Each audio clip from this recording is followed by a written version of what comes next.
my name is Kate Cinemo, and I'm the executive director of a nonprofit organization called Explore the Trades. And our focus is to reach out and promote the trades to students and parents and teachers and school counselors of the age range of kindergarten all the way through 12th grade. And I know that a lot of people might be wondering, really kindergarten? But yes, a lot of the work we do is ensuring that educators have the information that they need to have helpful conversations with students as they prepare for life after high school graduation. So we are starting to see an influx of questions and requests for our materials coming from elementary schools. So like I said, our specialty is really ensuring that people have the information they need to make an educated career decision after high school. So my goal for tonight is to walk everyone through sort of high level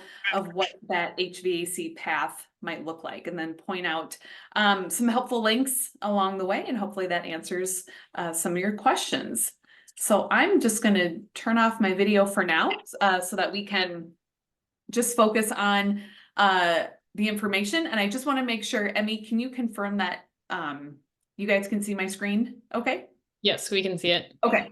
Thank you. All right, so we will get started. Like I said, we're a nonprofit, really bridging the technical talent gap to the service trades of plumbing, HVAC, and electrical.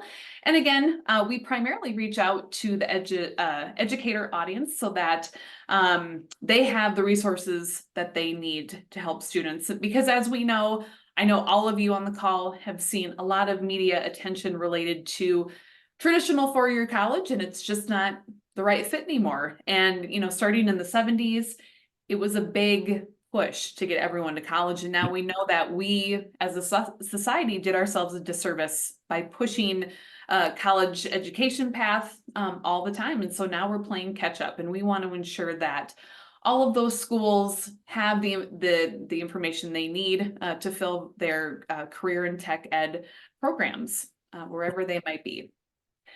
So again, a lot of the work that we do is with the education side, but then also a lot of the content and resources we have are also utilized by service companies in the industry.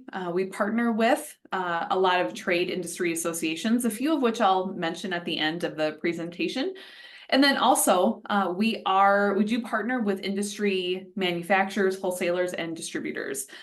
We do that programmatically, but then also because we are a nonprofit, it's certainly beneficial to have those companies support us so that we can ensure that information is being distributed around the country.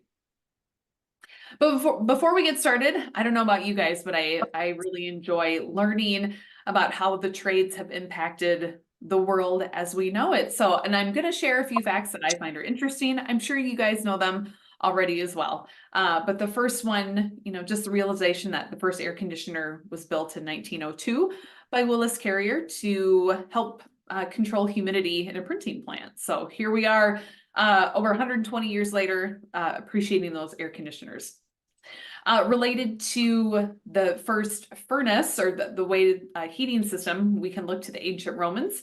In 350 BC, they would construct hypocaust systems, which was able to direct heat from a furnace through floors and pipes in the walls. So the photo on the right, which is easily found on Google, can show the remnants of that such system. The first air conditioner was installed in the White House in 1930. Alice Parker, she invented the central heating furnace in 1919. And with that patent, now that has led us to the forced air furnace and thermostat that we all use today. And then finally, I just read this in the news yesterday, but the Olympic Committee in Paris is hoping to ensure that all of the athletes stay cool at the Olympics this summer with specially designed buildings with insulation and a water cooling system under the building. So I thought that was really interesting. And I think all of these stories coming into the news is really interesting, not only, you know, for those of us in the industry, but also people, you know, in the general public to really understand the benefits that we have from this industry. So I also imagine that a lot of the nations will bring air conditioners just to ensure that everyone is comfortable in Paris. So on the screen in front of you, this is one of the tools that we have on our website. We also have one for plumbing and electrical and customer experience to introduce dispatch and call center to the general public as well, to ensure they understand the vital need of those folks as well in the business. But playing off of this handout that we have will be sort of the basis for information tonight. So again, part of our role is to dispel any of the stereotypes that exist with the trades, and how can we nail down, the fact that without these trades, society wouldn't be as it was, and really the need for these trades not only keep the lights on, but how do we ensure that communities are safe and healthy? And we have the privilege of living in a first world country, right, which these trades make possible. So just kind of walking through the path, you can see, at a glance that after receiving education, there's all of these career milestones in the trades, which can lead up to business ownership, which is really crucial with an entrepreneurial spirit, and really in those small businesses around our country. So we'll go through a couple of these tonight, but would invite you, if you wanted to take a closer look, everything is on our website, which is explorethetrades.org. And then another piece of information that we have also from our library, just an overview of sort of what those salary milestones are when we're looking at the trades. And I know that everyone listening, your salary may or may not be in this range, right? Depending on where you are. So that would be sort of the repeated phrase and nuance that I'll share tonight is depending on your location in the country, depending on your market, depending on the business for whom you work, the salaries are different, right? So we just want to provide a general scope so that people at least have a starting point of where these are. And one of the things, again, if we're talking to people starting from scratch and ready to get into the industry, and a lot of the things that we have designed, obviously, we have spoken with business owners, technicians, installers, people in all capacities in the trade. And what we wanted to do is put a list together of what are some of those personality traits that would benefit someone in the trades, especially HVAC. And so you can go through, 1 through 10, and you can absolutely see the connection, between these traits and how it would ensure that you are successful in the trades. And obviously, being independent, enjoying a change in surroundings, you're not going to be in the office, in this capacity, especially if you're in the field. And I think business owners want to know that they can rely on you to be independent, manage the truck, manage your inventory in the truck, and really work well with those clients that you have. Obviously, critical thinking, mechanically inclined, you're working on a lot of complex system and technology. So having the mind to diagnose those issues, solve the problem, is really paramount. Working outdoors, I think that's a no-brainer. We know that some of that work's going to be outside, whether you're on a rooftop, whether you're outside a home. And then obviously, as a good listener, embracing that technology, you want to work effectively with the customers you have and ensuring that what they're telling you, you can find a solution for. So I think that's really exciting. The graphic on the right-hand side of the screen may be a little tough to read. Again, you can find it online, of which we also have a video companion piece to go along with it. But again, knowing that we're talking to a younger generation, we're talking to Gen Z, we know that as they're preparing for the career market, how do you make yourself, how do you sell yourself on a resume, when you're starting out? And so what we wanted to do is for those younger adults coming into the workforce, think about what you've learned. If you're going from school to the skilled trades, how can you make an impact? How can you draw the line between what you know and what you will want to know? How, when you get into the field. So again, it's a great example to say, well, I had math in school, and here's how I would use math in HVAC. I'm going to calculate the heating and cooling loads. Or I just took chemistry. Well, this is why chemistry is important in the HVAC trade. So we're able to just sort of knock down some of those core classes that one might have and make that connection so that it does reiterate the fact that these industries, obviously HVAC, there's a lot of highly regulated training that happens with these. And so it's a great way to dispel the myth that, oh, well, it's a fallback career. You weren't smart enough to go into college. And I think it's a great way to say, well, here's the math and the science and the chemistry that I need to know. And I think it's a great way to showcase that any education and training that you would need is certainly applicable or comparable to a 4-year college degree. One of the first squares that we saw on that handout was regarding apprenticeships. And that's sort of the first part of the game, right? Knowing that apprenticeships, and we'll get to that in a little bit, provide about 8,000 hours of training and education, which again is equivalent to a bachelor's degree. With those apprenticeships, knowing that the system has been around since the Middle Ages, I would say that it's a time-tested training system for a lot of generations around the world. Average first-year wage, again, depending on where you are, is between 12 and 19 bucks. The nice thing about apprenticeships is, unlike an internship for any other type of career or position where you might not be paid during that time, it's a great way. It's a great opportunity to earn and learn. There's not many opportunities where while you're learning the craft, while you're learning your trade, you get paid at the same time. So it's a great opportunity, and I think it's a one career milestone that really sets apart the industry. A lot of questions that our team receives, especially about apprenticeships, is how do I find them?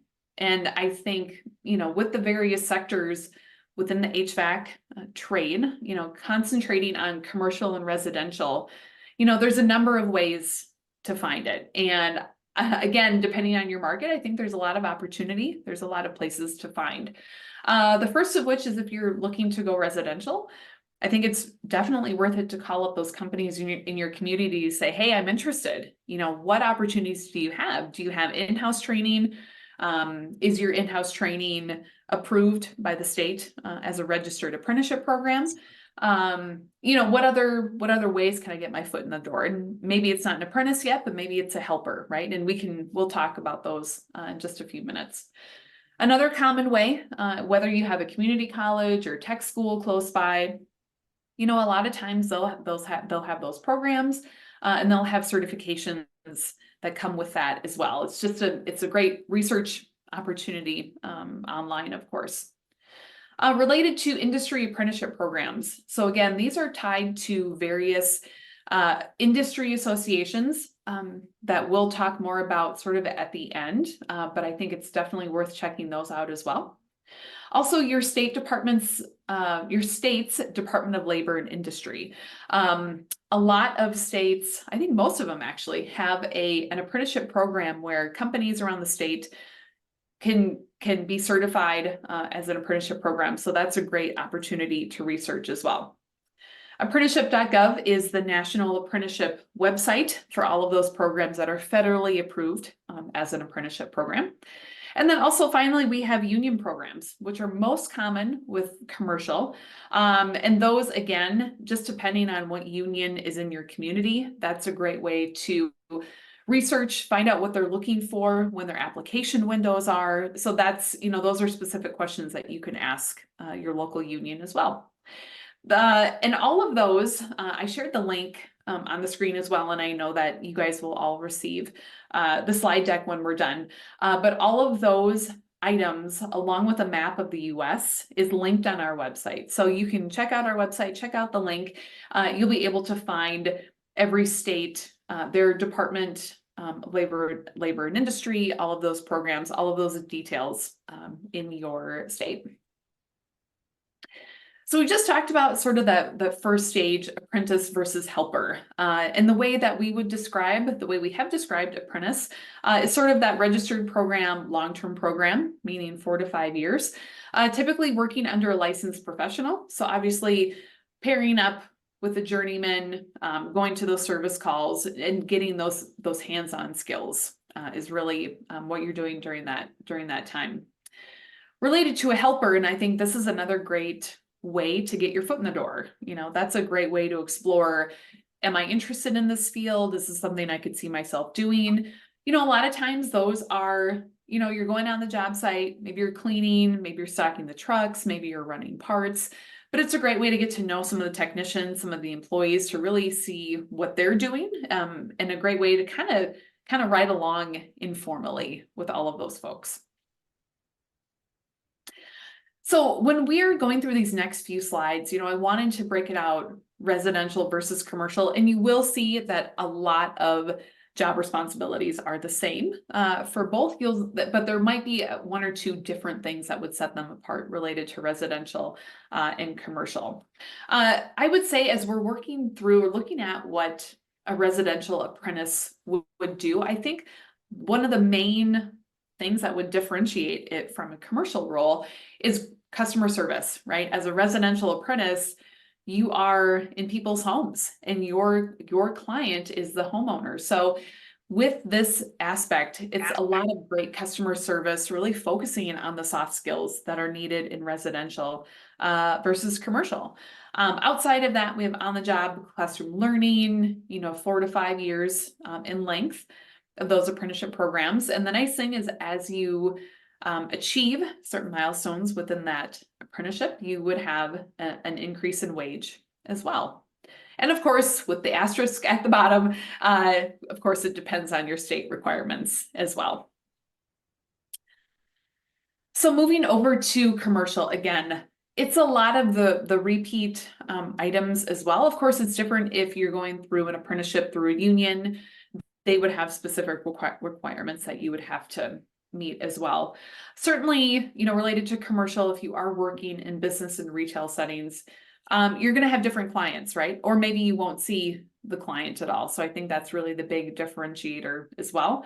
Limited customer interaction, different systems, certainly, that you would have to learn on. And those businesses and corporations would typically be your clients. So one of the questions that we see most often is, okay, I'm in facilities maintenance, I'm in general maintenance, how do I get over to HVAC? And I think some of the common questions that we encourage people to check out is, if you're interested in HVAC, depending on if you're residential, commercial, really contact the company, do some research, find the company that you are interested in and find out what their training program looks like. I think that helps to help you determine at that point in time, do you have time for it or not? I think that's a great way to benchmark your time. As part of that training, I think it's also worthwhile to ask them if they allow ride-alongs. Could you job shadow someone for a couple days to really understand the work? And then also, there's additional learning after hours as well. Maybe there's online learning component, maybe there's a hands-on skill assessment that you would take care of, but just some things to consider. And then work schedule. I think this is a big thing as well. Depending on the company you want to work for, companies, mostly residential, have predictable hours where I might start at 7:30, end at 5. Certainly there's some variation in schedule every day, but those are pretty much your main work hours. And then sometimes with commercial HVAC, it really depends on when you're needed the most. I mean, the air conditioner goes down in Target, you're on call. So I think it's something to think about as well. Going into install, especially with residential, we know that a lot of the work is being done with the homeowner, and really you're installing those new systems. You're ensuring that the system that you have, the ductwork, is following code. It's going to meet the space requirements of the home and the components where they will be installed. So wanting to ensure that you're testing the systems for safety measures, any malfunctions, ensuring that you can install and service the thermostats. And certainly, after having 1 to 3 years experience and having those certifications, those basic HVAC certifications can get you into that role as well. And of course, depending on location, but we're seeing, anywhere from $30 to $35 an hour with a role like this. Then if we were to duplicate that over to commercial, you're with these new HVAC systems, certainly it's different equipment, but you're looking at a retail setting, healthcare, multifamily, looking at those apartment buildings as well. And with the bigger space, you're looking at blueprints to ensure that everything is installed correctly and sized to what you need. Same thing with certifications, experience, years of experience. This time, the wages are a little higher, obviously, depending on union, non-union, market, and where you work, and then also the company as well. And a lot of folks, once they begin as install, they move over to technician. And a lot of times, based on what we've seen, what we've researched, this can include a job shadow with a current service technician, so you can see what they do in a day. Additional training with electrical, refrigerant circuits, and with additional learning, can happen via online, hands-on skill assessment at the shop. And the last thing, the time needed to transition roles, I think it really depends on the company where you're working or the company with whom you will work, depending on their company structure and their growth and how they want to scale the business. So certainly it could take 6 months to take on this new role, and sometimes it could be up to 2 years. I think it really depends on your timeline, what you're wanting to accomplish, and if you can work with the company on reaching that. Going back to the residential side, we're looking at a technician. So this time, after our install crews have installed the new ductwork and everything, these technicians are responsible for servicing and maintaining all the systems in a home. Again, you're working with homeowners to diagnose system issues. Licensing, as we've talked about, wages tend to vary, but then also licensing as well. So again, you can find this information on our website. You can easily Google the licensing requirements that you have in your own state, but it is a little bit different depending on where you are. And I think this is a great opportunity to think about, as a technician, you get to learn about your clients, you get to learn about the customers and homeowners in this scenario. So really understanding, obviously, heating and cooling needs that they have, but also, now, since COVID, a few years ago, that really brought the issue of indoor air quality to the forefront. So again, this is a great conversation piece with those customers when you're on a service call.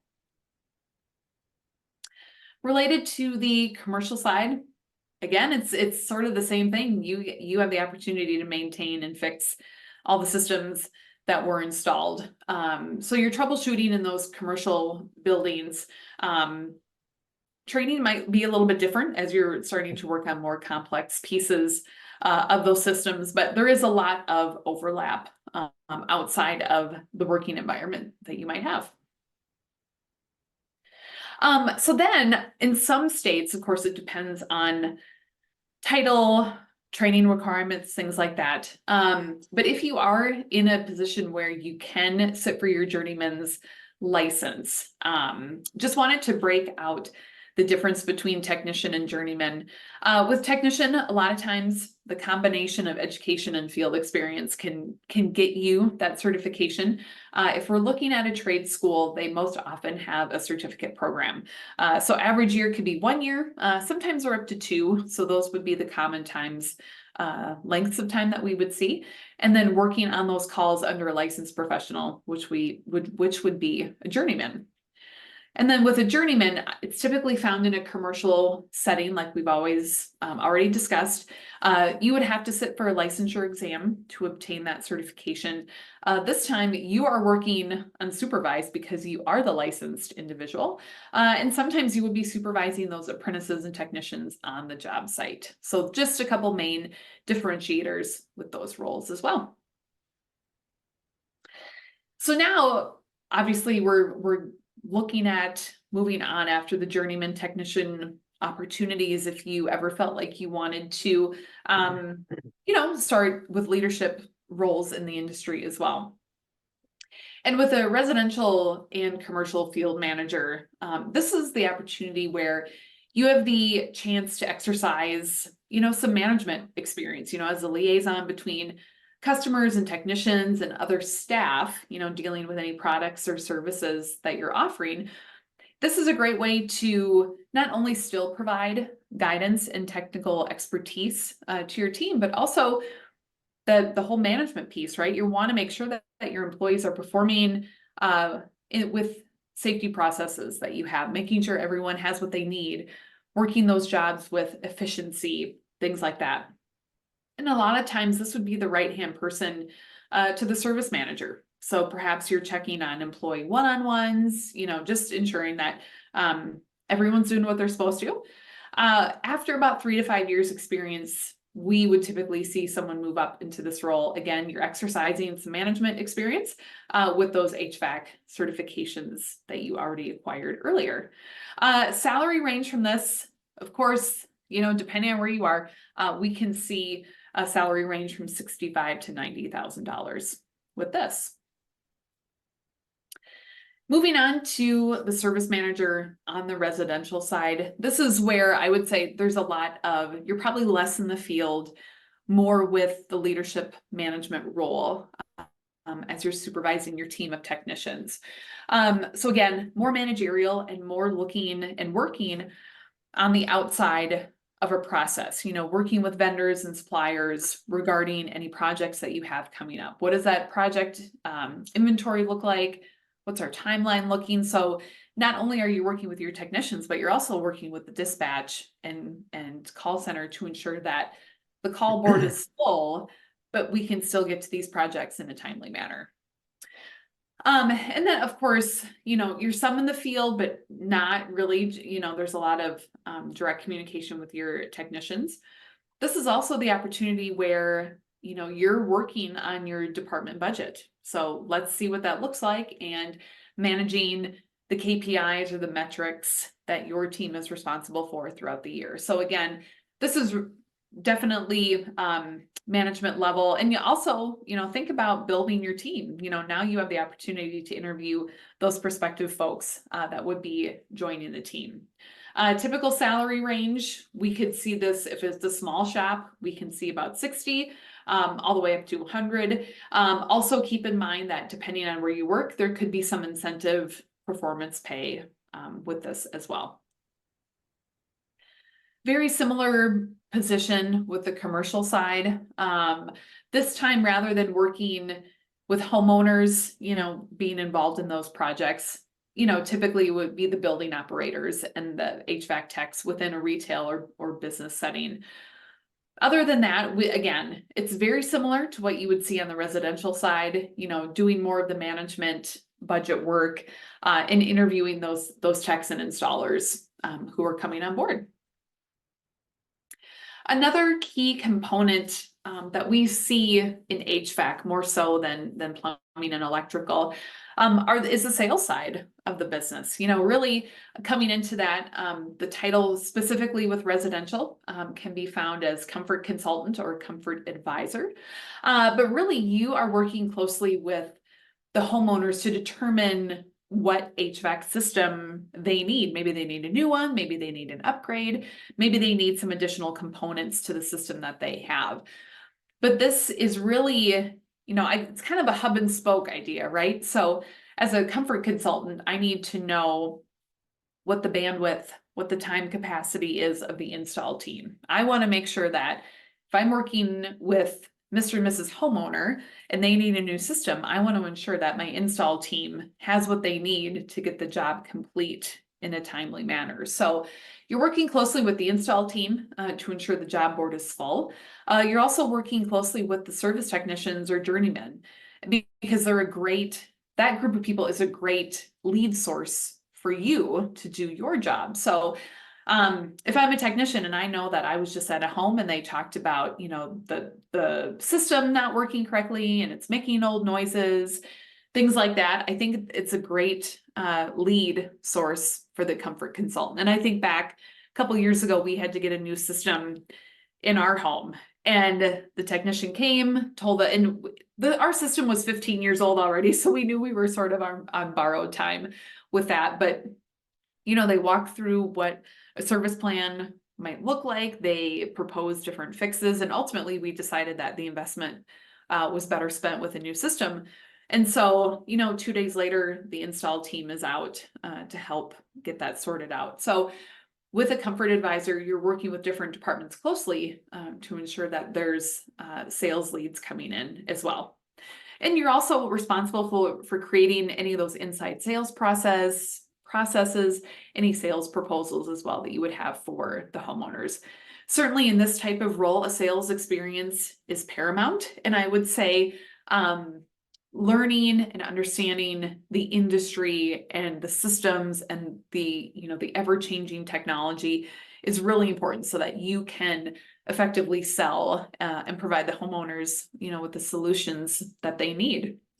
A lot of times with base salary, of course, depending on the market and company, but average is 50, and certainly there is incentive pay with commissions related to a position like this. And of course, on top of that, you have the sales manager of the HVAC department.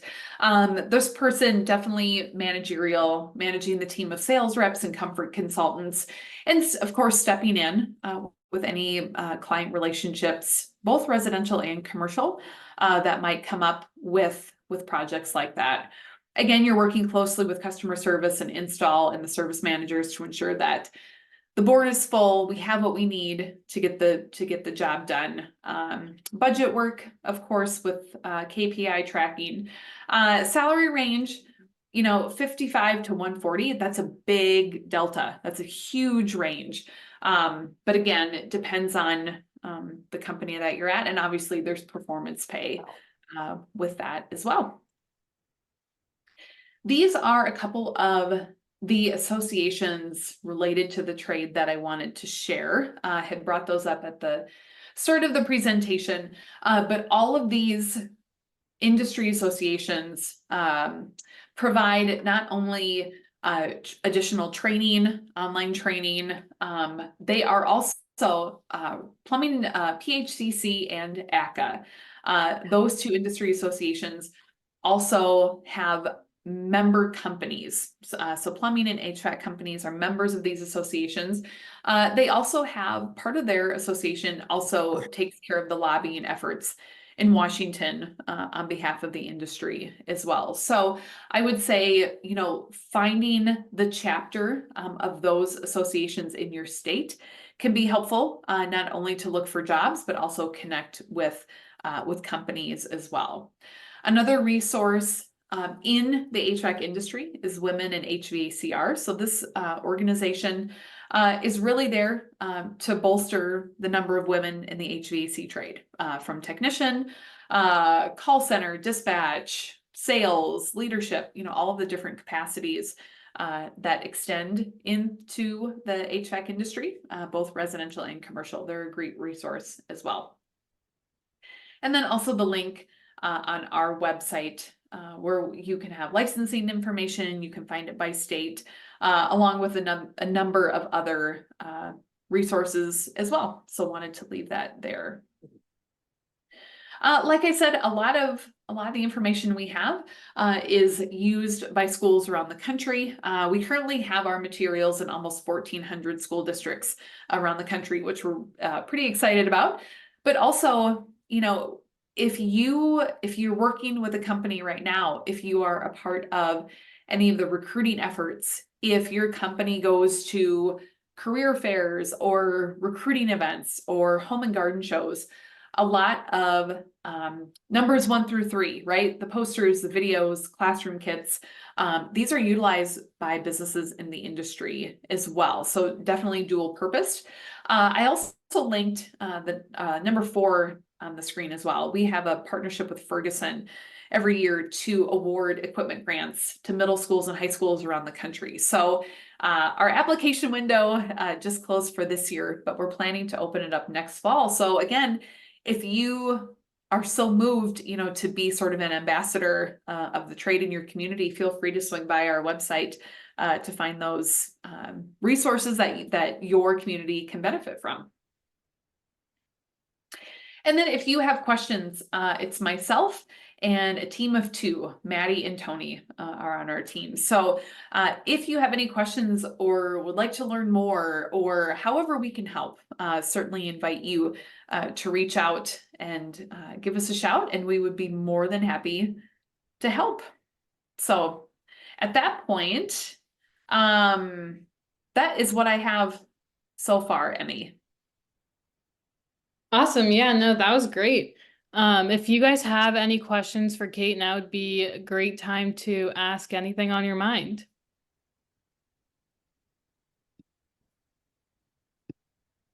And feel free to Yes, Miss just speak Kate. up. Yep. Can you hear me okay? Yeah. Yes, ma'am. I may have missed it. You might have said this, and I apologize if I missed it. So the question I have was with the curriculum that you all have, is this online? Is it mostly online? Yes. Yep. So everything that I had in the PowerPoint, and we have other things to download as well. It's on our Hmm. website. Yep. Well, I'm talking about like the curriculum, like taking the classes. Oh, I'm sorry. I misunderstood your question. So our organization, we do not provide curriculum. So Okay. that is not something that our organization does. If you're curious about other sources of curriculum, if you want to email, I can certainly send some resources your way. But we do Okay. not operate any curriculum. That's a Okay. good question. Mhm. Thank you, ma'am. Yeah.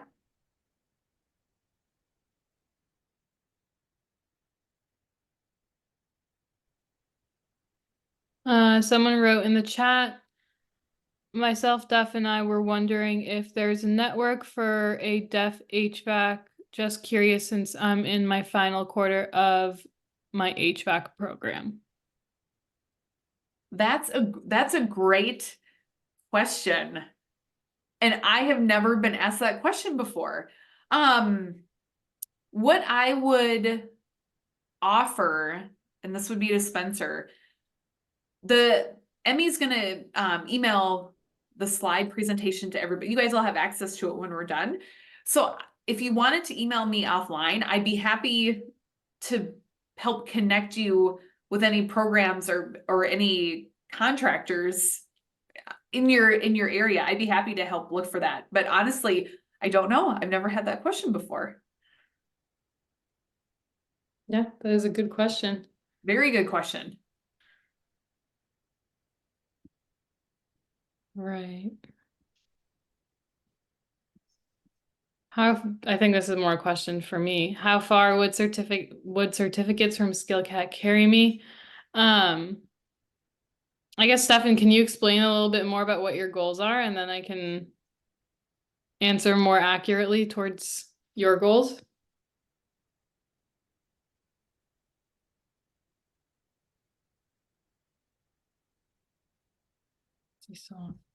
There we go. Can you hear me? Yes, we can hear you. All right. So SkillCat offers, an awful lot of, like, I got my EPA certification through SkillCat, which, by the way, I thought was just a great resource because I love learning at my own pace. And I was just able to, I'm obsessive compulsive, so I was able to zero on that and bust through that and get my certification. And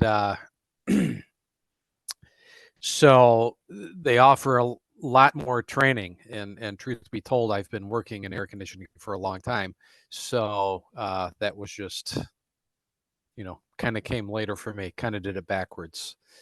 And there's a lot of offerings on SkillCat to learn more about the HVAC industry. And SkillCat offers those. You've completed these certificates, and I know you're looking for connecting people with employers. Once you earn those badges, I forget what you call them there at SkillCat.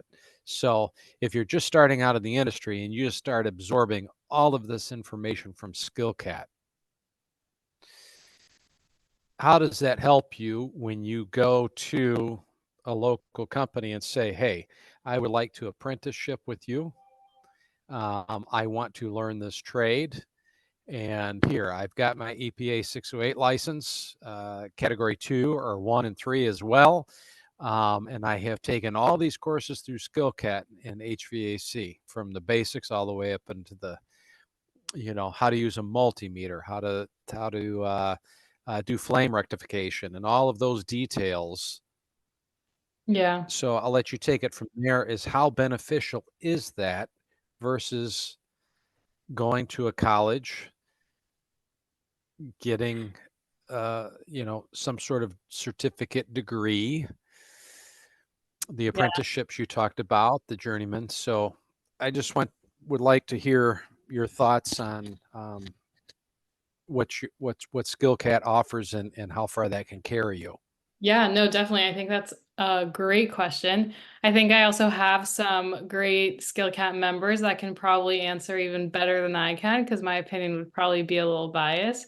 But I think what I've heard the most is really the confidence that you walk into the trade with is unparalleled. Once you go through SkillCat training and once you get your first job, you know what you're talking about in your interview. You start working, they can see that you know what you're doing. And once you get that first job, you really become the person that the company relies on because you have all this extra knowledge. I think that's probably SkillCat's like greatest strength. I've also heard many people take our courses alongside trade school just because they understand SkillCat courses better and they can actually focus because they can take them at their own pace at home, whatever it might be. But I definitely have some SkillCat students here as well that can probably, speak more on what I was saying. And from their own experience, I know I have some students here that have taken classes both at trade school and through SkillCat. So if any of you want to speak up, go ahead. Please do. I got one. Sure, man. Go ahead. So I did go to a school, MCC Community College, did a little bit of the HVAC course. I found that for that year time, it would have been great to know about SkillCat while I was in that trade course, because during that time, it was a transition period to get a new teacher. All of our HVAC, heat pumps, multi-split, the whole shebang was all just kind of out of order and in a funk of just not being able to use. So we mostly spent most of our time reading and looking at PowerPoints, and it wasn't really hands-on. I ended up going into our Section 608 certification book, wrote down a bunch of flashcards, and I ended up just halfway through the class, we played a game of just memorizing those flashcards. And honestly, everyone's journey's different, but I found if I would have had SkillCat, I would have gotten more out of it during that time than the year I spent in that specific at that specific time at that specific trade. So I'm really happy for SkillCat, and I'm probably going to go in there to learn a little bit more of HVAC. I mean, I do have my universal, but that's just understanding in the basic, really. That doesn't how to use proper tools, how to do certain things. I could definitely, and SkillCat offers that, so I'm really happy for that. Thank you for sharing, Samuel. I'll hear You're from welcome. anybody else. Yes, my name is Jason Kurtz. I've been a Hey, member Jason. of SkillCat. Thank you. I've been a member of SkillCat for, I want to say over a year, maybe a couple of years. Received my universal certification with them. I have over 100 accredited certifications through them, and 4 trade school diplomas through them. However, I'm also on a scholarship with hvacr.edu.net with Chris Compton, working on my NATE core, as well as a NATE specialty, as well as going to a formal university for HVAC technician in Huntington Park. And one thing I can say is with HVAC, SkillCat saved my life, number one. I mean, I needed a career. I always had these dead-end jobs and I wasn't going anywhere. And as far as I just quit a job, as a matter of fact, because I was working with a lead man, having so much certification, going to college, being on a scholarship, and actually learning the right way to do things versus the wrong way. I learned that, the lead man who was teaching me and the contractor who hired him, they were just doing everything the wrong way. It wasn't professional. They were part sellers. They were cheating customers. And I couldn't live with myself at the end of the day, seeing what they did. I mean, they contaminated every system that they installed because they didn't clean the refrigerant lines correctly. They didn't do this. They didn't do that. I mean, they weren't educated. They didn't have a formal education. So I think having a formal education and having a variety of references, I mean, we have I think the number one refrigeration air conditioning technology book. It's the mother of all HVAC books, as well as the electrical companion to it. as well as a myriad of others. I think it's and courses, of course, I think the most important thing to realize is when you get your certification or not, getting your certification, I think it's more or less understanding apply to the information in which you are learning. And all of the applications, as far as the sequence of operations, the troubleshooting electrically, the rectification, as far as the gas furnaces, the flame rectification or whatever the gentleman was speaking of prior, I think, it has to do with actually understanding the applications and, reading the technical aspect, how it applies practically, and how it is applied to the field, and learning that and understanding that. So when you actually do get into the field, you don't do it the wrong way, And I mean, personally, I signed up for this job because, I wanted to find something that I believed in, and I wanted to help other people. I wanted to help protect this planet, and it wasn't about the money. Money's going to come. Even if I spend the whole day on a service call at someone's house, that's a sufficient amount of money.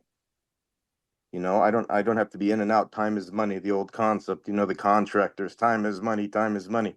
I think it's more or less believing in yourself, believing in what you do, and learning, and not being afraid to ask for help, but working for a reputable company too, or employer, I think is key. Thank Okay. you. So SkillCat has helped you, both of you guys. You're very glad that you did that. And I will free it up now. Kate, I will have another question for you, but I'll let anybody else ask questions who's in on the Zoom call first. Please, if I may chime in before we leave, if it's Please. okay, Miss Emmy. Can I Yeah, get about 30 seconds? Mhm. Okay, thank you. In addition to what was stated by Samuel, I believe, and Jason, to Mr. Stephen, but first of all, to Miss Emmy and Miss Kate, we want to thank you for your time on this regard and the references and the material that you brought forth for residential and the commercial aspect of the trades. And I like how you focused on the trades as a whole: HVAC, plumbing, electrical, um, generation. It's creating a platform for learning for the whole household, and we appreciate your time on that regard, Miss Emmy and SkillCat, for setting all this up. And in addition to what was just stated to Mr. Stephen, yeah, so there's a proverb that teaches that a man's gift will make room for him and bring him before great men. So the more that you learn from these platforms and from these curriculums, the better you are as an individual.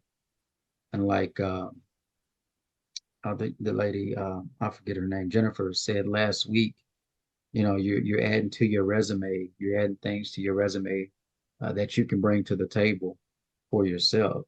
It may be a company that doesn't know anything about SkillCat. The company I work for, there's a lot of favoritism. A lot of people are overlooked because of age, color of your skin, whatever it may be. They will easily pick someone to go get an EPA license who just got to the company. You've been there for a month, and people who's been there for a year, and they overlook and they do a lot of this. So had it not been for SkillCat, for me on my end, I'm like Jason, I wouldn't be where I'm at today. And it continued to open up doors of opportunity. That's my time. I'll stop right there. I know time is of the essence. Give you all time to close out, Miss Emmy. I don't know if we're going to go for just an hour. That's the normal routine of this platform. So I won't No, prolong. thank you for that. We'll let people ask their questions. Thank But you, Ron. so much for Appreciate sharing. your input. Yeah, thank you, Ron. Ron, you got your EPA license through SkillCat? Yes. Yes. I wish you all had it where we can get our journeyman's through SkillCat. Because I mean, that depends on, the state. The test is different according to what state you're in. So If nobody else, I want to let other people ask a question before I ask two. I think you can go for it. Does anyone else have any questions? Daniel looks like Oh. he's got a question to ask. I would like to chime in. I guess to put it bluntly, skill-cat versus a tech college, if I was just going to break into the industry, would you say skill-cat is respected in terms of companies and that licensure, or should I focus primarily on getting, that 1 year tech college degree and just go jump in straight from there?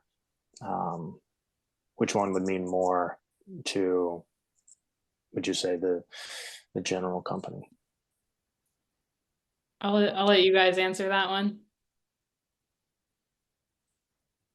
I'll respond quickly. I just think an accumulation of everything that you have available to at your fingertips is key. It's essential. It's important. And SkillCat again is a big part. They offer a vast amount of information at free or no cost. So I mean, that's how I got my start, and I'm grateful for them. But I mean, if something else comes along and you can get your foot in the door, I think it's more or less making those connections, before you can get your foot into the door, regardless of your degree, regardless of your education, because when it comes down to it, you're going to have to be able to perform. And I would encourage you to do them both if you're able. If it's a matter of finances, I think you get all the information from the curriculum on SkillCat for your subscription versus your tuition with the college. I would encourage you to do them both. And it would also depend on your location geographically. Because I think more towards the East Coast, I'm assuming, I don't know, I'm assuming it's, they know more about SkillCat. I don't know. But here in Kentucky, it's not a lot of people that knows about it. From my perspective. So I can't go to my employer and say, hey, listen, I've taken this, from SkillCat. They're a reputable company or curriculum. They may just look at it and be like, yeah, all right, get on out of here. But if I say, hey, I graduated from BCTC Community College here in Kentucky, they'll say, oh, okay, well, So I would encourage you to do them both, and it would depend on, from my perspective. I'm not saying anything against SkillCat. It would depend on the location. Appreciate it. So Emmy, I guess it would to you, SkillCat, SkillCat has you put your information in, trying to connect you with employers. We started like that. We don't do that currently. Oh, you don't do that currently? No, right now, if you come to us and you're looking for a job, we have a bunch of partners that we partner with. And so we can help you that way, but we no longer have the jobs platform on the app. Okay. All right. So when I took my EPA a year or so ago, that was on the app. And Yeah, I it's think no we removed longer. it about a year ago. Yeah. Oh, okay. All right. Very good. Kate, does anybody else have a question? Yes, I have a question. I'm about to apply for a local apprenticeship at a union, and I'm just kind of wondering, what might be some of the drawbacks of starting out with a union job versus a non-union job. I just want to get that perspective. My test is coming up just later this month. I'm about to get started, and I just want to make sure I'm making the right decision. Thank you. Ming, can I tail end on that? Because that's kind of where direction I was going. Do you mind? No problem. Yeah, go ahead and I'll just listen in. Thank you. Yeah, Ming, that's where I was going. I wanted to tail end. If your plan for the future is to own your own small business, can joining a union now hamper that? Because a lot of times when you're in the union and you leave the union, you have a non-compete clause for a rather lengthy amount of time. And so if your job is you're wanting to have your own business, just like Ming said, he's debating whether do you join a union or not join a union. What are the benefits? What are the non-benefits of doing that? So if you want to have your own business in the future, so start with Ming there, and that kind of incorporates with it. Wow, you guys Well, thank really you. don't, you guys aren't really throwing softball questions up here tonight. It's interesting because, for us, while our specialty is sort of at the starting line, right, of people getting into the industry. And I think what it comes down to is, what are you most comfortable with? I think the benefit of working typically for non-union shop, typically you're going to find yourself in residential, is that you have the opportunity to work in your community, and I think it's more of a predictable schedule, things like that. But with the union, if you're wishing to work in commercial, I think that's those companies that do that commercial work are more than likely to be union. And so I think you could be set on a job site for a lengthy period of time versus going from home to home, residential. I think depending on the union and depending on the work, you might be driving a distance away from your home to go to that job where it's contracted. So I don't want to give one answer over the other, because I think it's really up to the person and what you're looking for. I don't know that being a part of a union would ever hamper efforts to own your own small business in the future. I'm not familiar with that. But I think the benefit is you to understand how the business works, which would benefit you in the future as well. So it's probably not the cut and dried answer that you guys were looking for. I think it's there's pluses and minuses to both, depending on how it fits your lifestyle at that time. Right. Okay. Ming, Thank you I for will add, both your perspectives. yeah, thanks. Ming, I do know somebody personally that worked most of their life in the HVAC industry doing installs. And when he retired, he was in the union. He's not even allowed to work at a Home Depot or such, because they sell Ooh, things that have to do with air conditioning. wow. Wow. Yeah. So that's just food for thought. Yeah, it That's has its pros and crazy. cons. I just left the union. However, I was a union carpenter, and I just left and went to a local company. Kate, to your credit, there's a lot of non-union commercial companies. So in HVAC and electrical, you got both residential and commercial, and you do in the union as well. You got mostly commercial in the union, but there's a lot of, and depending on your location as well. So I'm in a city of about 300,000 people with a lot of surrounding areas. So in the city of about 300,000 people, there's a lot of non-union commercial companies. We're doing hospitals, schools, and things like that. A lot of apartment buildings coming up, nursing homes coming up. Those are considered commercial contracts, but they're non-union. Mostly the union is more for like job security. It's secure. You're gonna get paid. Yeah, they will lay in, but like Kate said, it'll be at a location. You're a union worker, they're gonna make you drive here, drive here, drive there, and it's pretty much set in stone. This is your schedule, this is your work, this is what you'll be doing, versus some of the residential or the non-res, you may be on call a lot, maybe a lot of overtime, it may be slow, they may lay off in the slow season. So it has its pros and cons. I think for the non-union, you will get a lot more hands-on experience depending on the commercial sites.